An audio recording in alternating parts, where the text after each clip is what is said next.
Bueno, saludos desde Brasil a todos los asistentes de este foro importante de ordenamiento territorial en Puno, y un gran abrazo desde aquí. Esta vez voy a presentar lo que es geoprocesamiento en nube con Google Earth Engine. Es una herramienta muy novedosa que seguramente ya han escuchado, y algunos también es la primera vez que van a ver. Bueno, voy a comenzar más rápido para avanzar. La presentación no es muy larga, es bien interactiva y voy a tratar de ser lo más concreto posible y entendible. Bueno, avancemos.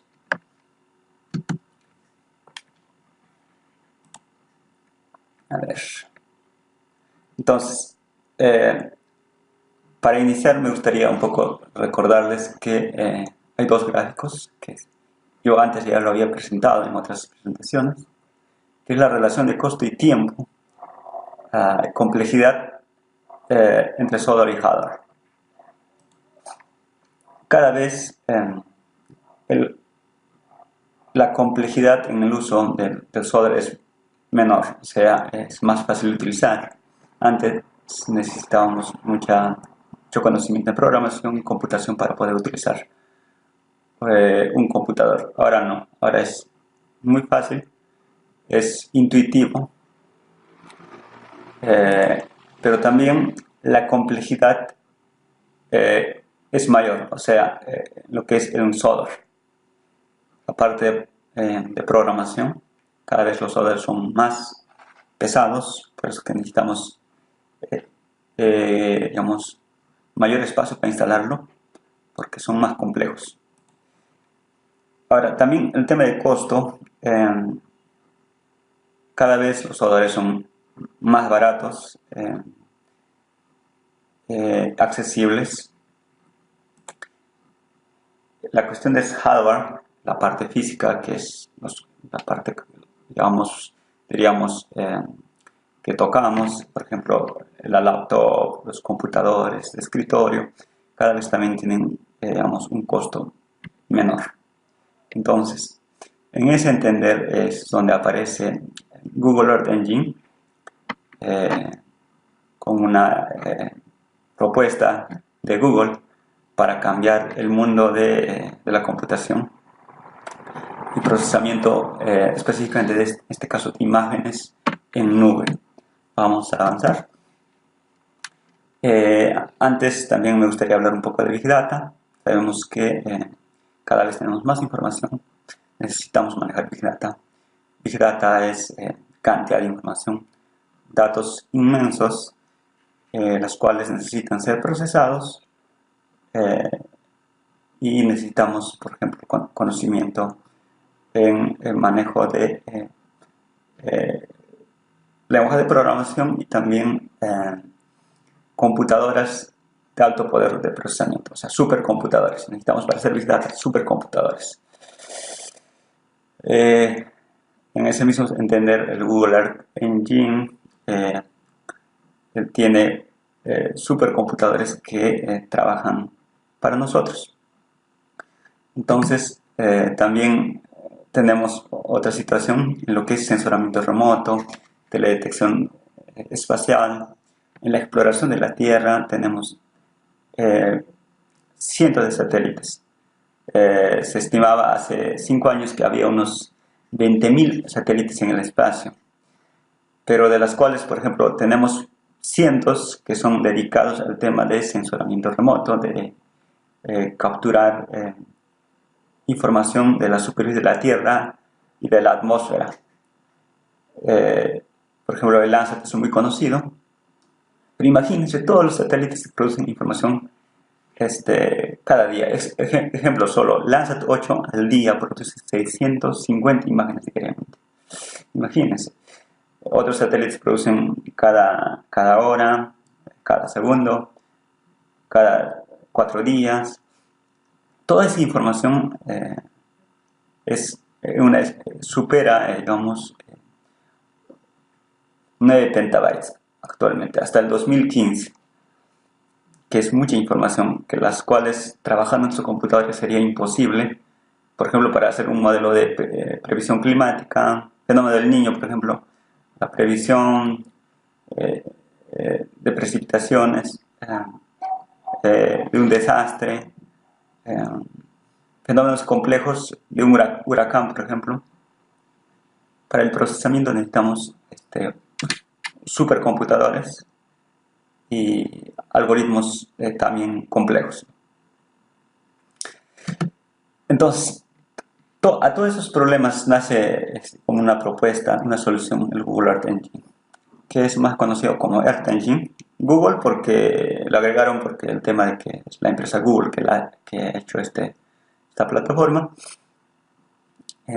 Los archivos de detección están en escala de petabytes y en un solo lugar, es lo más importante, ¿no? Ya no están, digamos, las imágenes Landsat en un servidor aparte, las imágenes Sentinel en otro servidor aparte, no, todo está en un solo lugar. Y también es una plataforma de geoprocesamiento basado en nube, o sea, no necesitamos buenos computadores, necesitamos solo internet, poder utilizar esos supercomputadores del mismo Google y gratuitamente, ¿no? A gran escala y podamos analizar los datos. Ahí tenemos una vista de una foto de los supercomputadores que trabajan en paralelo de Google, a la cual nosotros podemos acceder para procesar nuestros datos. Hay una vista mayor. Por ejemplo, aquí en Brasil hay el INPE, el Instituto Nacional de Pesquisas Espaciales, compra, ¿no?, cada cierto tiempo supercomputadores para previsión de clima de todo el país, las cuales también sería interesante tener en Perú, ¿no? Un supercomputador para todo el Perú, para que todos los investigadores puedan, digamos, utilizar el poder de esos computadores sin ellos tener buenos computadores, ¿no? Solo vía internet, vía red. Bueno, cosa que Google también nos permite ahora. Algunos ejemplos de aplicación, por ejemplo, tenemos en función de eso la clasificación de cobertura terrestre y cambios de detección. Es un tema de detección de cambios, digamos, el tema forestal. Esto lo ha propuesto Hansen. Trabajando con Google Earth Engine, con el poder del Google Earth Engine de la Universidad de Maryland. Es un mapa de deforestación prácticamente mundial que ha sido posible trabajar gracias al Google Earth Engine.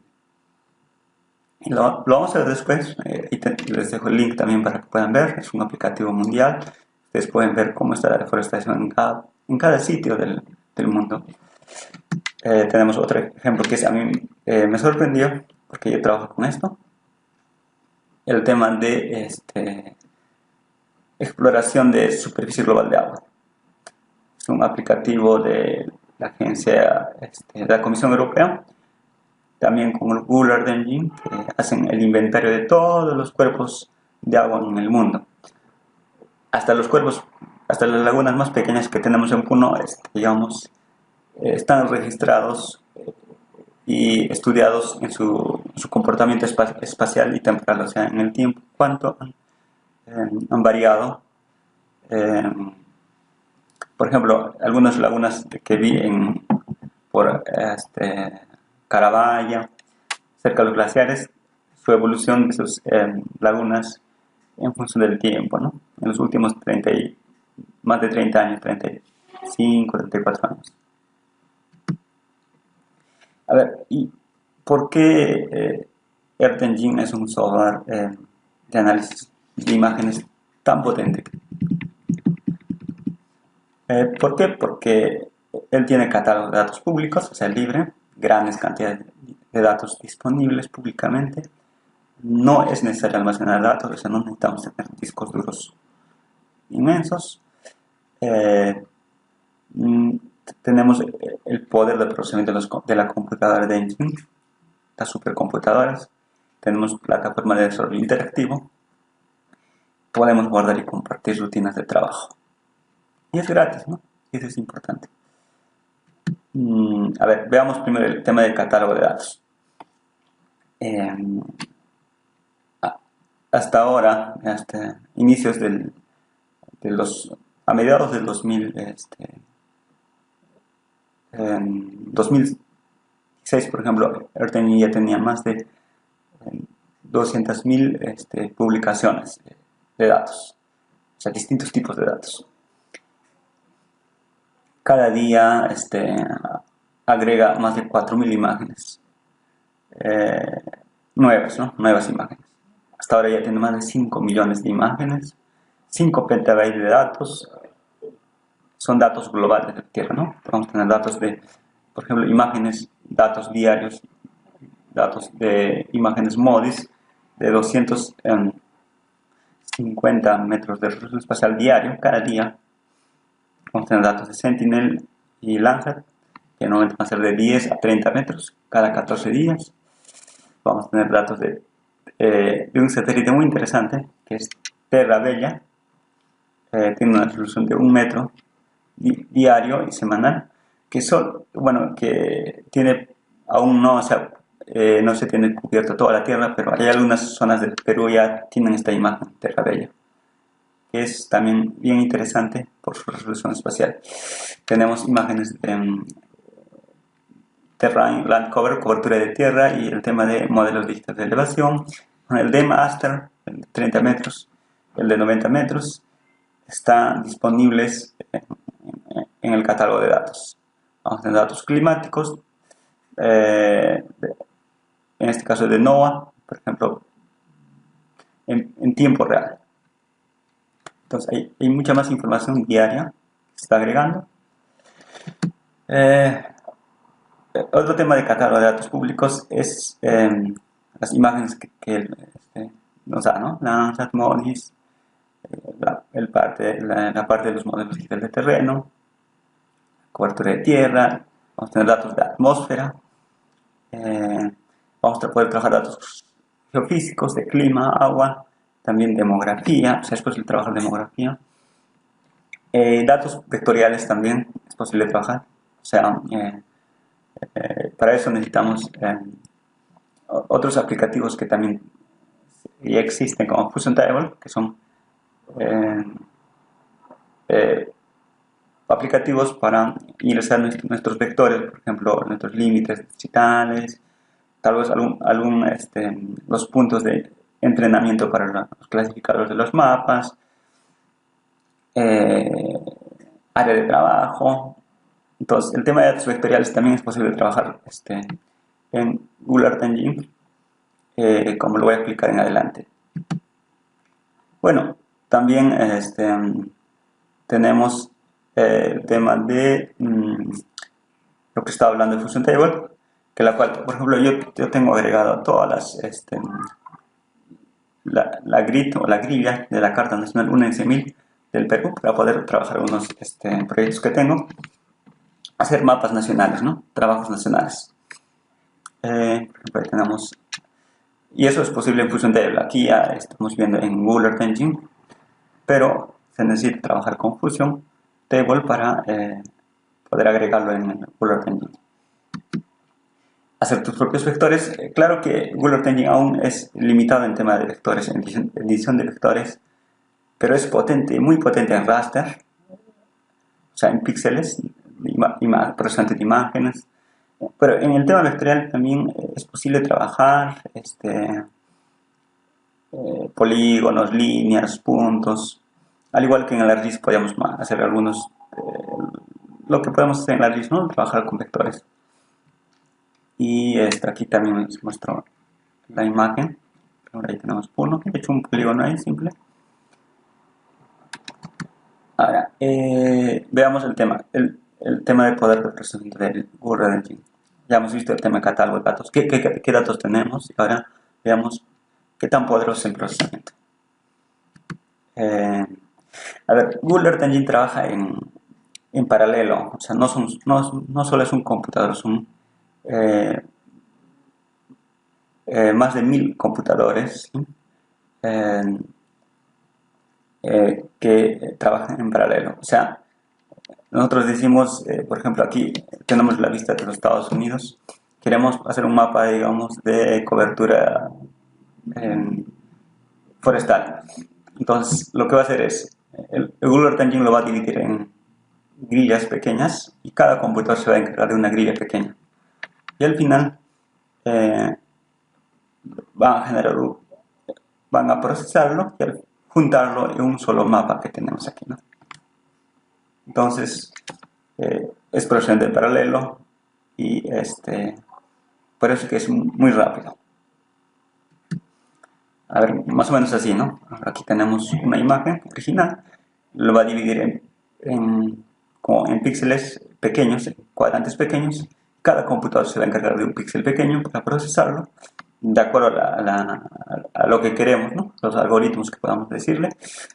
Después los resultados van a venir separados y vamos a tener un dato juntado, resampleado con eso. A ver, la velocidad de la computación engine es altamente sin precedentes, no tiene otras experiencias que tengan ese mismo poder de procesamiento.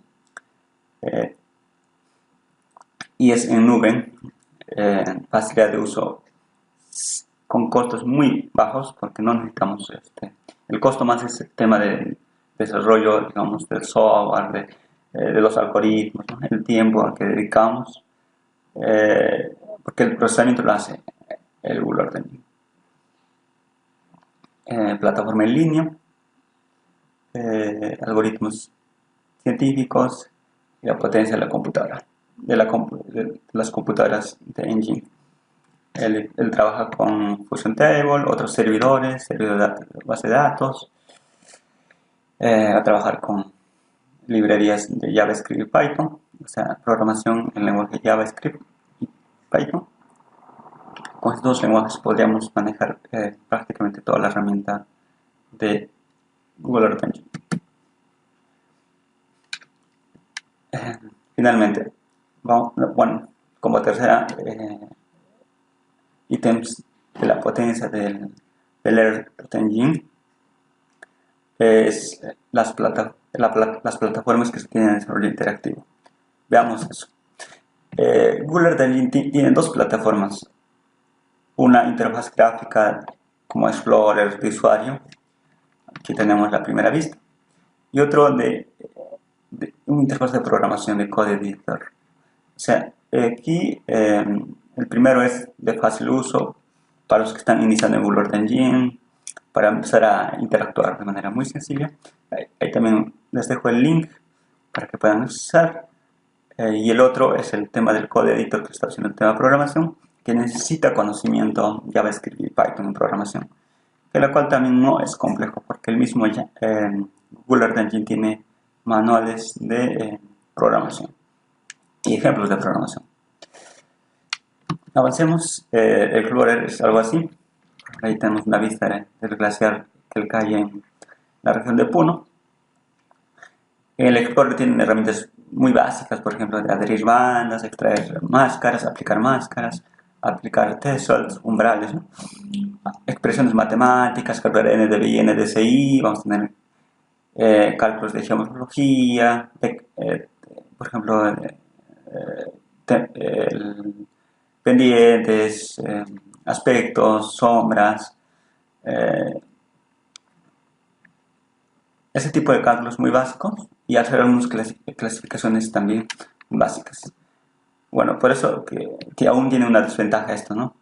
Para iniciar está bien, porque es intuitivo, es de descarga rápida, no se necesita conocimiento de programación, pero la limitación va a ser en la potencia, ¿no? No vamos a poder trabajar en grandes cantidades, porque solo es un tema de aprendizaje de primera mano y solo tiene un subconjunto de herramientas. Entonces, el Explorer le recomiendo para trabajar, bueno, para ver nuestra primera experiencia con Google Earth Engine podría ser con el Explorer, para ver, para empezar a entender cómo es trabajar. Y después entrar al Code Editor, que no tiene límites, que es una herramienta poderosísima, pero necesitamos saber programación. Entonces el Code Editor es un IDE basado en web para Earth Engine. Tiene muchas herramientas que especial de preprocesamiento, por ejemplo, clasificadores, seguro clasificación no supervisada, supervisionada. Yo siento a ver, yo vi más de 50 clasificadores donde me acuerdo en el Google Earth Engine, el clasificador de mínima distancia, máxima probabilidad, random forest y otros clasificadores que podamos tener. Por ejemplo, aquí tenemos una lista de cálculo de NDVI en los Andes del Perú con el Code Editor. El NDVI, la programación no es compleja, fíjense, ahí es una expresión muy sencilla que es intuitivo y al final vamos a tener resultados interesantes. La interfaz es simple también, va a tener un área de trabajo donde vamos a ver nuestros resultados. A ver, los que manejan ArcGIS, por ejemplo, ya es muy fácil entenderse aquí. Una parte donde vamos a ver los layers, las capas.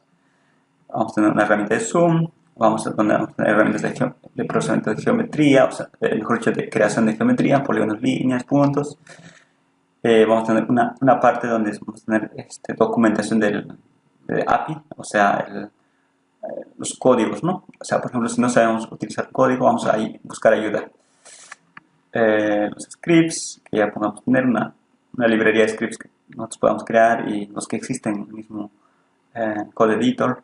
Podemos importar datos, podemos crear links de scripts para compartir, que les voy a indicar también cómo hacer eso, y guardar scripts,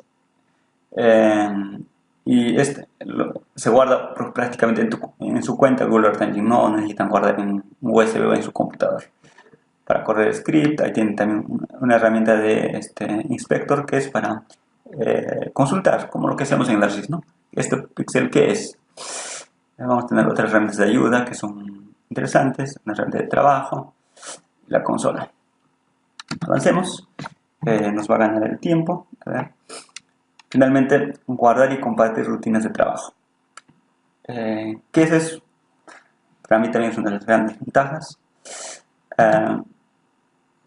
Bueno, antes de, por ejemplo, ver eso, yo les recomiendo registrarse. Aquí está un link para registrarse.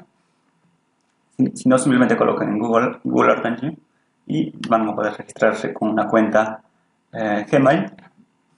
Y antes demora una semana en el registro, o sea, en la aceptación del registro. No, ahora es rápido y necesitan confirmación en su Gmail y ya tienen acceso al poder del Google Earth Engine. Hay un link que también estoy dejando de la presentación que se hizo en la primera sesión de entrenamiento de práctica de Google Earth Engine, ¿no? En los Estados Unidos. Son conjuntos de videos que están en inglés y que les podría servir mucho a los que están interesados. Son un conjunto de grandes videos. A ver, entonces, el poder del Google Earth Engine está en compartir links, ¿no? Por ejemplo, este link, yo trabajé, bueno, estoy trabajando estos links para Perú, que, bueno, ya se ha hecho en otros, por ejemplo, en Brasil y en los Estados Unidos, y hay los mismos procedimientos, ¿no? O sea, los algoritmos son los mismos, solo que vamos modificando el área, algunos parámetros en el código. Entonces, todos los trabajos que se hacen en Google Earth Engine se puede compartir prácticamente sin precedentes. Basta tener estos últimos numeritos o ese código. Podemos tener acceso libre a cualquier código, ver los resultados y modificar los códigos. Aquí, por ejemplo, tengo para visualizar datos de MODIS, tengo un código para temperatura superficial del Perú, tengo un código para NDVI MODIS Perú, otro modo es EBI, otro índice global, en este caso índice global de toda la Tierra. También otro tema de precipitación del Perú, o sea, un análisis de precipitación de todo el país peruano, de todo el territorio que llamamos Perú. O sea, no necesitamos, no teníamos límites para trabajar, podíamos trabajar toda América del Sur también. Bueno, como estamos en el Perú, vamos a trabajar con el Perú. ¿Cuándo utilizo el Google Earth? Esa es la gran pregunta, creo que muchos se hacen. Es, al final de toda conferencia, de todo foro, al final es no. Si es utilizable o no, es la pregunta. Entonces, en caso de Google Earth Engine, vamos a tener también limitaciones, ¿no? Creo que primero voy a hablar de limitaciones. Bueno, no sé si es una limitación, pero para los que les gusta trabajar con vectores, Google Earth Engine aún no tiene, digamos, no está muy adaptado aún, ¿no? Pero sí trabaja con vectores, pero él es más especialista en imágenes, en raster. Entonces, en vectores tiene aún un poco de limitaciones. El otro tema es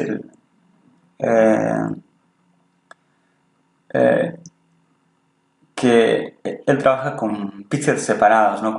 Divide una imagen en varios fragmentos para trabajar. Entonces, para relacionar los píxeles es un poco difícil en las computadoras de Google Earth Engine. ¿Por qué? Porque los segmenta las imágenes en partes. Entonces, para el tema de modelamiento hidrológico, por ejemplo, tendríamos limitaciones, ¿no? Pero cada vez el Google Earth Engine está mejorando. O sea, esperamos que en los próximos años pueda hacerse ese tipo de segmentaciones, ¿no? Con mayor potencia. Cosa que ahora sí se puede hacer, pero con mucha limitación. O sea, no tenemos todo el poder, ¿no? Como que lo que tenemos con raster. Ahora, los beneficios, como lo hemos visto ya, son obvios. La cobertura de datos es a escala global en gran región. Tenemos extensa cantidad de biblioteca de datos, alta velocidad de procesamiento, capacidad de procesamiento intensiva, herramientas avanzadas de procesamiento. Y libre, pues también, ¿no? Es otro de los beneficios. Entonces, avancemos. Algunas aplicaciones, y ya para terminar, voy a avanzar rápidamente, de Earth Engine. Para hacer monitoreo, por ejemplo, de mudanzas, de cambios, ¿no? De un año a otro, tenemos una imagen. Es la misma área en diferentes años. Es del 75, del 99 y del 2001. Entonces, como vemos, para el tema de monitoreo de cambios, por ejemplo, en la Amazonía, podría ser interesante. Otro tema es que antes siempre hemos tenido problemas, todo profesional que trabaja con sensoramiento remoto, teledetección espacial, tiene problemas de este tipo. Su mayor enemigo es las nubes, que no lo dejan ver, ¿no? Entonces, en eso tenemos aquí una imagen, que antes podíamos ver ese tipo de imágenes. Con Google Earth Engine podemos tener algoritmos avanzados para lograr crear una imagen limpia así, y en grandes extensiones, ¿no? Seguramente los del MINAP, por ejemplo, saben eso, ¿no? Hacer un mapa de Landsat, un mosaico de Landsat de todo el Perú, limpio, es bien difícil. Siempre va a haber áreas que van a tener nube.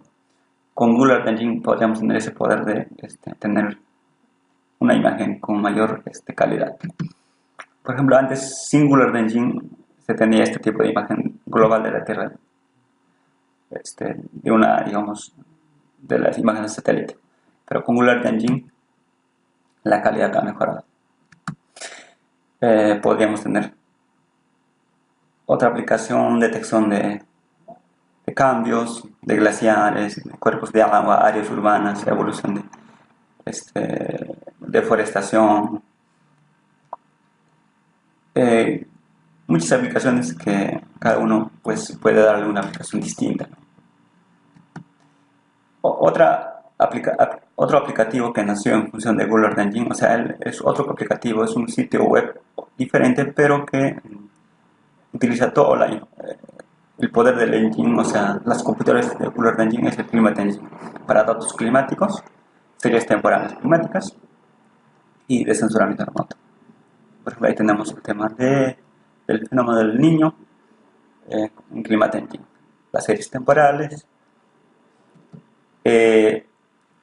Otro tema interesante de esto es también el trabajo de series temporales con cubos de datos Landsat. O sea, juntar Landsat 4, 5, 7 y 8. Trabajar con los 4 sensores y tener una sola serie de datos, o solo cubo de información de datos, de imagen. Landsat 5, 5 y 8, por ejemplo, vemos aquí. Ver su comportamiento en una serie temporal, ver su comportamiento, digamos, en el tiempo, ¿no? La cual podemos decir, de este año, hasta este año era, por ejemplo,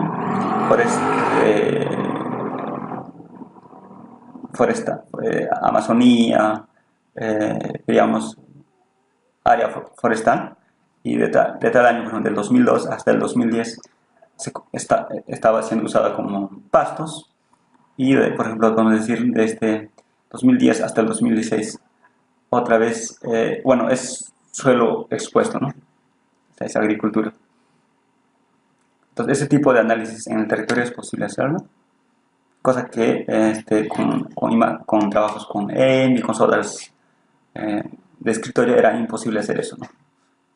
Claro que ahora también ya tiene herramientas, antes era muy limitado. Entonces, este tipo de análisis es interesante.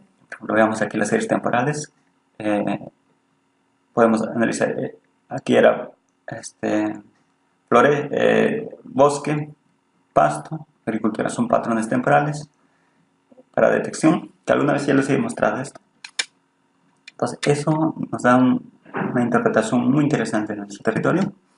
Otra herramienta es el Collector, otro aplicativo para, específicamente en 2 palabras voy a resumir esto, solo para validación de datos. Nuestros modelos globales, nacionales, podamos validarlo con Collector. O sea, las áreas de entrenamiento trabajamos con Collector para validarlos después, ¿no? Bueno,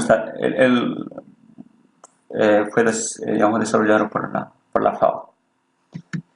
Tenemos una vista, trabaja con toda la información de los satélites, con imágenes de Google, imágenes de Sentinel, Landsat, y él junta en una sola información para poder analizar, también con models, ¿no? Otra aplicación del Google Earth Engine podría ser, por ejemplo, el tema de detección del riesgo de malaria. Digamos, de manera muy dinámica, como vemos aquí. El desplazamiento digamos, del riesgo de la malaria, ciertos cada mes del año. En 2014, por ejemplo, está en un lugar. Otro podemos ser el tema de monitoreo de glaciares. Por ejemplo, aquí en la región de Puno, este glaciar me interesa porque es uno de los glaciares más importantes que existen en los trópicos, el glaciar Quelcaya. Veamos, por ejemplo, cómo se comporta en el tiempo. Es bien dinámico. Hay una tendencia de retroceso. Fíjense, hay unas lagunas que aparecen.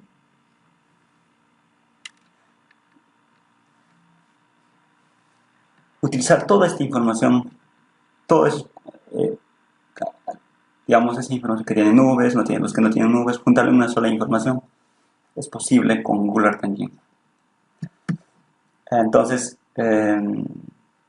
bueno, voy a terminar la parte de la presentación con esta frase. La comunidad de censuramiento remoto tiene que despertar para no desaparecer. ¿Por qué? Porque el futuro está, digamos, en procesamientos globales y Big Data, ¿no? Trabajar con cubos de datos y con lenguajes de programación. Gracias. Lo que voy a hacer ahora es presentarles, a ver si tengo internet. Si tengo internet.